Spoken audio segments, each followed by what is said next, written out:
নমস্কার বন্ধুরা। চিরবাসাতে কিছুক্ষণ থাকার পরে একটু জলপান করার পরে আমি আর অর্ণব চলতে লাগলাম ভোজবাসার দিকে। এই চিরবাসা থেকে ভোজবাসার রাস্তাটা ভীষণ মাত্রায় ইনক্লাইন। যাবার পথে প্রচুর রকমের পাথর, মানে পাথুরের রাস্তা যাকে বলে। প্রচুর কষ্ট, সব কিছু সহ্য করে এগিয়ে চলতে হবে, এরকম একটা মতবাদ নিয়ে, এরকম একটা ভাবনা নিয়ে আমরা দুই বন্ধু মিলে এগিয়ে চললাম। নানা রকমের ঝর্ণা, পাথরের রাস্তা, সবুজের প্রবাহ, সব কিছু আপনারা ক্লান্তিকে এক নিমেষে ভুলিয়ে দেবে এটুকু নিশ্চিত। কিন্তু তারই মধ্যে যখন আস্তে আস্তে আমরা একটু একটু করে এগিয়ে চলেছি ভোজবাসার দিকে, তখন যার পরনাই মন শান্তি পেতে লাগলো। সঙ্গে থাকুন, দেখতে থাকুন। পরবর্তী যে স্টেপটা আমাদের আসছে সেটা হচ্ছে চিরবাসা থেকে ভোজবাসা। আপনাদের সঙ্গে বর্ন টু বি ট্রাভেলার, রাত দিন 7 দিন। সঙ্গে থাকুন, দেখতে থাকুন। চলাই আছে রাস্তা, চিরবাসা থেকে ভোজবাসা যাওয়ার পথে রাস্তা চড়াই আছে। চড়াই এই শুরু হয়েছে, আমরা যাত্রা শুরু করেছি। এখন আমাদের পৌঁছতে হবে, এখনও 3 ঘন্টা মতো। পাথরের রাস্তা যেরকম রুদ্রনাথে দেখেছিলাম সেরকমই আছে। তো এই রাস্তাটাই আগামী 15 কিলোমিটার গেছে, 15 কিলোমিটার এরকম পাথরের রাস্তা, ঠিক আছে। তো কিন্তু এই মধ্যিখানে এদেরকে দেখলে পরে আপনার সব কষ্ট মনে হবে, আহ কি শান্তি। সঙ্গে চলুন। এই পথে আমি আবার একা চলেছি, একা সুন্দর পর্বত শৃঙ্গকে দেখতে দেখতে। চলার পথে সঙ্গী হিসেবে মাউন্ট সুদর্শন, মাউন্ট কোটেশ্বর পর্বতকে সাথে নিয়ে এই রাস্তায় ভোজবাসার দিকে আমি অগ্রসর হচ্ছি। সত্যিকারের কিছু কিছু সৌন্দর্য আছে, কোনো রকমভাবে কিছু কথা দিয়ে, বাক্য দিয়ে, ভাষা দিয়ে প্রকাশ করা যায় না। শুধু সৌন্দর্যটা উপলব্ধি করতে হয়। এই জায়গাটা এত সুন্দর নীল আকাশ আমি কোথায় পাবো? সত্যিকারের অপূর্ব লাগছে। মধ্যখানে একটু ব্রেক নিতে নিতে ওই পাহাড়ের গা বেয়ে এত দূর এসছি। সুন্দর গাছের মধ্যে দিয়ে কি সুন্দর করে আমাদের পর্বতরাজি উঁকি দিচ্ছে। সঙ্গে থাকুন।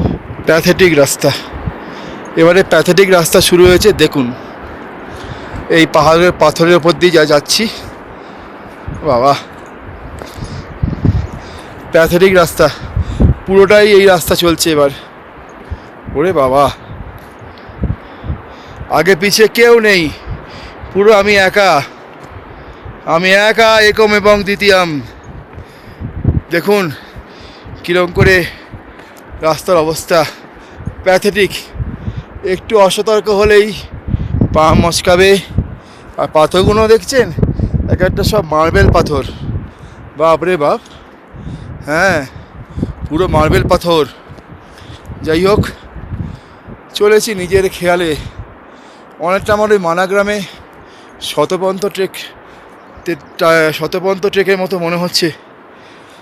পাথর ছিল আর আমি একা ছিলাম। যাকগে, সঙ্গে থাকুন। পথে চলতে চলতে পাথরের ওপর ব্যাগটা রেখে একটু বিশ্রাম, 2 মিনিটের জন্য। হাওয়াটা খাচ্ছি, সুন্দর হাওয়া দিচ্ছে। আর ব্যাকগ্রাউন্ডটা দেখতেই পাচ্ছেন। বিশ্রামটা এখানে নিয়ে রেখে ঘুম এসে যাবে সত্যিকারে। যাই হোক, এই বিশ্রাম নেওয়ার পরে আবার চলবো। এরকম জায়গা বিশ্রাম নেওয়া, এরকম সুন্দর পর্বতশ্রেণীকে সাক্ষী করে ভাবাই যায় না, জাস্ট ভাবা যায় না। সঙ্গে থাকুন। যারা এখনও চ্যানেলটাকে সাবস্ক্রাইব করেননি, প্লিজ সাবস্ক্রাইব করে দিন। এরকম সুন্দর দৃশ্য আর পাবেন না, বিশ্বাস করুন, পাবেন না।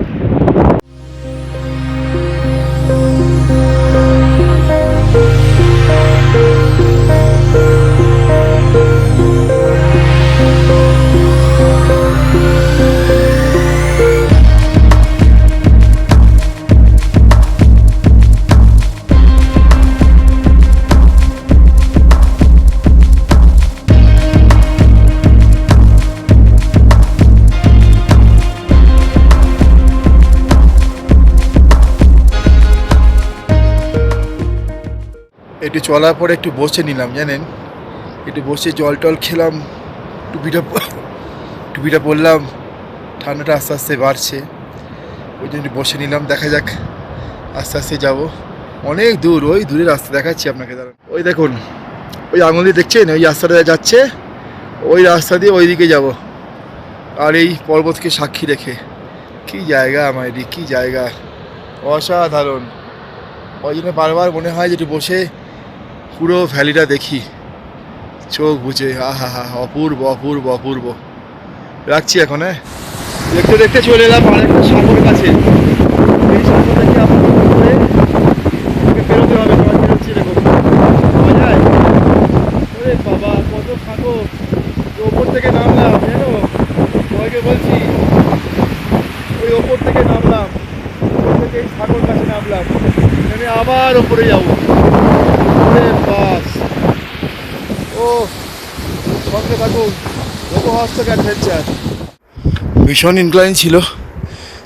ইনক্লাইন ছিল, প্রচণ্ড হাঁপিয়ে গেছি, পিঠে ব্যাগ আছে তো, তাই জন্য এই জায়গাটা ভিডিও করছি। তার কারণ এই জায়গাটা অনেকটা রুদ্রনাথের মতো মনে হচ্ছে।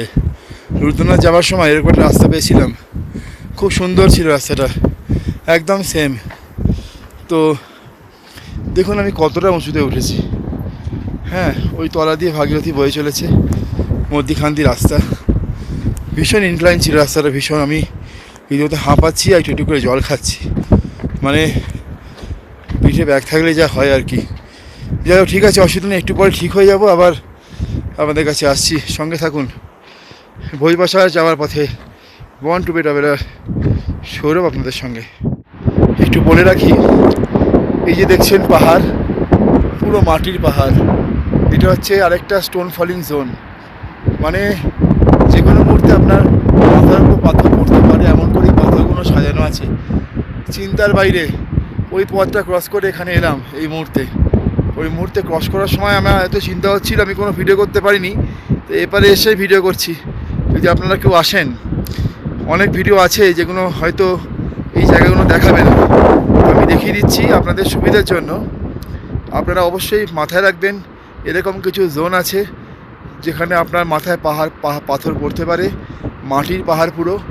আপনি অবশ্যই সতর্কতা অবলম্বন করে আসবেন, ঠিক আছে? ঠিক আছে, এবার এগোচ্ছি। ওই দেখুন, ওইখানে একটা গম্বুজ, ওইখানে একটা সিংহ, ওইখানে সুদর্শন ভিড় করে আছে, মাথা উঁচু করে দাঁড়িয়ে আছে। এই রাস্তা দিয়ে এবার চলছি, চলুন। ভোজবাসা পৌঁছতে এখনও বলছে আধ ঘন্টা সময় লাগবে। এখন সময় হচ্ছে 1:23, তার মানে আমার পৌঁছতে 2:30 বাজবে। সকাল 7টায় যাত্রা শুরু করেছিলাম গঙ্গোত্রী ধাম থেকে, 2:30টার মধ্যে ভোজবাসা পৌঁছবো। তাহলে কত ঘন্টা হচ্ছে? প্রায় 8 ঘন্টার কাছাকাছি।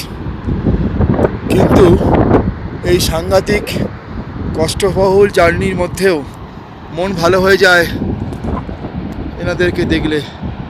কি সুন্দর করে এনারা দাঁড়িয়ে আছেন, মন ভরে যায়।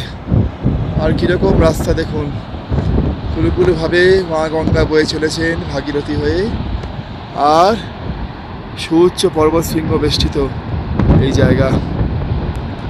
আর এই হচ্ছে আমাদের রাস্তা, যাবার রাস্তা।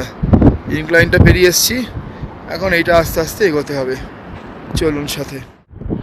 একটা পৌঁছে গেছি, এখানে আবার কি লেখা আছে দেখছি, ওয়েলকাম ফর সাধনা ভোজবাসা বাবা নির্মল 5 PM to 9 PM, মানে হচ্ছে সন্ধ্যে 5টা থেকে রাত্রি 9টা পর্যন্ত বাবা নির্মল বাবার আশ্রমে ভোজবাসাতে সাধনা কীর্তন হয়। সেটার জন্য আপনি করতে পারেন, যারা করতে চান সাধন কীর্তন। আপাতত আমার কীর্তনে কোনো মন নেই, রাস্তা দেখতে পাচ্ছি না সামনে। এই হচ্ছে জায়গা, কোন দিক দিয়ে যাব, কোন দিক দিয়ে বেরোবো বুঝতে পারছি না, কি অবস্থা।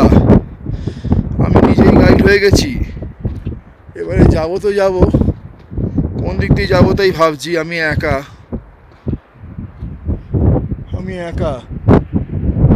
অদ্ভুতভাবে আমি একা। যাকে দেখি কি হয়। একটু চলে আসার পরে রাস্তা বেরিয়েছে, যাই হোক, ওই যে উনি নামছেন, ওনাকে দেখে বুঝতে পারলাম যে আমাকে এদিক দিয়ে যেতে হবে।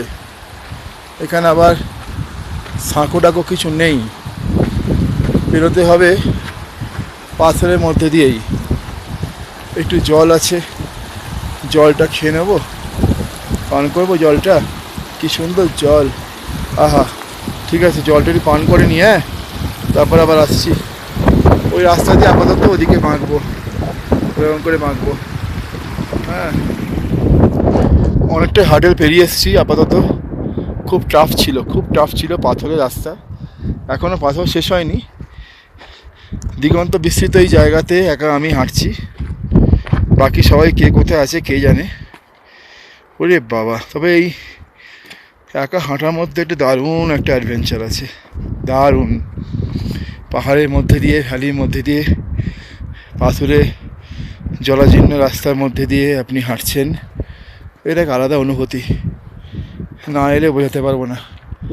আসবেন, হ্যাঁ আসবেন, তপবন গোমুখ অবশ্যই আসবেন। তপবনটার জন্য অনেক ব্যাপার আছে, অনেক ট্রেক না করলে পারবেন না, কিন্তু গোমুখটা পারবেন। তো আপাতত ডিপেন্ড করছে, আমরা ভোজবাসা পর্যন্ত বলছি, এখান থেকে ভোজবাসা নাকি 1.5 কিলোমিটার। তো 1.5 কিলোমিটার রাস্তা দেখি কতক্ষণে অতিক্রম করি। আপাতত একটা ছাউনি দেখতে পাচ্ছি দূরে, ওই যে দূরে একটা রেস্টিং প্লেস টাইপের দেখতে পাচ্ছি, আর ওই হচ্ছে ভোজবাসা। আই থিঙ্ক ওই দূরে দেখা যাচ্ছে, ওই হচ্ছে ভোজবাসা, যেখানে অনেকে আবার টেন্টও রেখেছে। ওই হচ্ছে একটা রেস্টিং প্লেস। কেমন, এই ভোজবাসা থেকে আবার আমাদের ওপারে যেতে হবে ট্রলি করে, যাতে করে আমরা গোমুখের দিকে যেতে পারি। ওই রাস্তা দিয়ে গেছে, ডেঞ্জারাস। ঠিক আছে, আবার তো ভোজবাসা পর্যন্ত যাইছো। এই চলে এসছি আমরা এখানে ভোজবাসাতে। এই দূরে দেখতে পাচ্ছেন পুরো এই টেন্ট ফেন্ট সব করা আছে, থাকার জায়গা করা আছে মোটামুটি। এখন আমাদের গিয়ে একটু থাকার জায়গা দেখতে হবে। ওটা মনে হচ্ছে লাল বাবা আশ্রম, ওইখানে দূরেও টেন্ট আছে। তো দেখা যাক এবার সামনাসামনি গিয়ে কি দেখি। ওই হচ্ছে আমাদের সেই ট্রলিটা, যে ট্রলিটা দিয়ে এই প্রান্ত থেকে ও প্রান্ত যেতে হবে। তারপরে কোথায় যাবো কে জানে, রাস্তা তো কই দেখতে পাচ্ছি না। দেখা যাক, ঠিক আছে, সঙ্গে চলুন।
আচ্ছা, আমরা এখন চলে এসেছি লালবাবা আশ্রমে।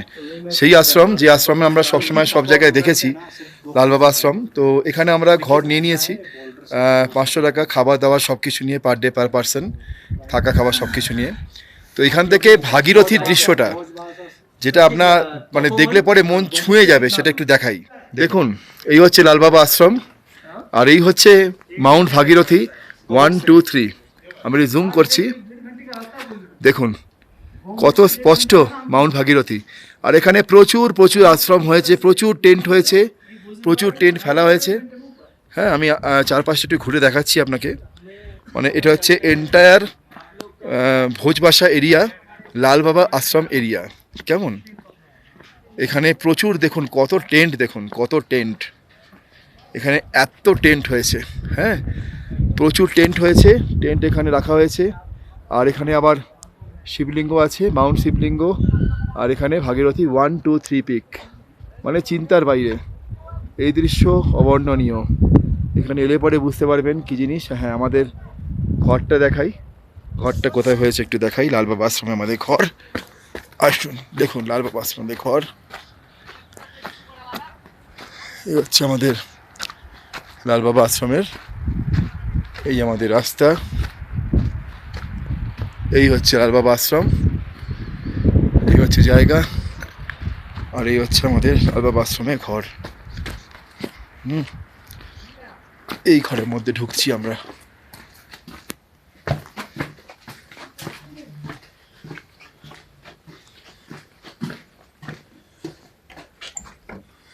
এই যে এই হচ্ছে আমাদের ঘর, এই ঘরের মধ্যে থাকবো আজকে। এই ঘরের লাইটটা 25 মিনিটের জন্য জ্বলে, ঠিক আছে? এই ঘর, ঠিক আছে, রাখি এখন, হ্যাঁ।